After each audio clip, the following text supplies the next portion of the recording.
गणपति अष्टसिद्धि फते हे स्वामी गजवक्र हे गुण निधान हे रिद्धि बुद्धि फते हे लम्बोदरम गजन्त बिजुली झैँको तलाकले खने हे जोगी हरिभक्त भक्तहरूको सन्ताप सब नाशने हे निर्वाण सेवक मौ पिताजी जन्मका हे अन्धकारकारी हे छायापति हे शनिश्चर पिताको छन् हजुरका सरी हे श्री सूर्य जगतभरि घुमी घुमी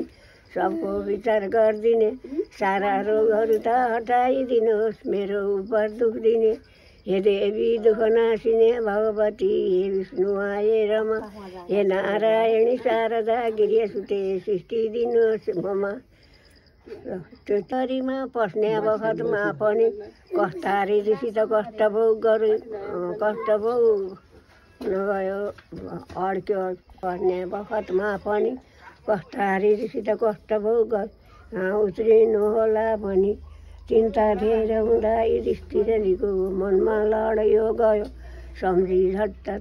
जगत जननीको तप गर्न लाग्नु भयो मालिक जग भुवानकी भगवती खातिर पर्दैमा गई लीला गर्नुभयो यसो मटिले कोखबाट पैदा भई नन्नैको कुललाई उज्जवल गरी भौतै उपर प्रेम धरी कंसैको पनि गर्व नसुन गयो जसका पराधले गरी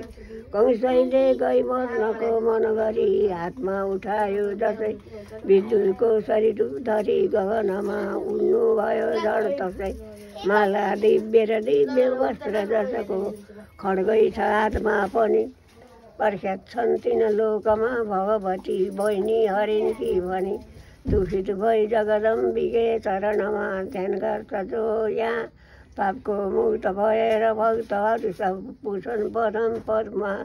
गाई ध्यान विषय गरे दया भने सज्जन जौन हृत गरी जीवन सोरी तले त भक्त दुःखमा उत्तर पर्व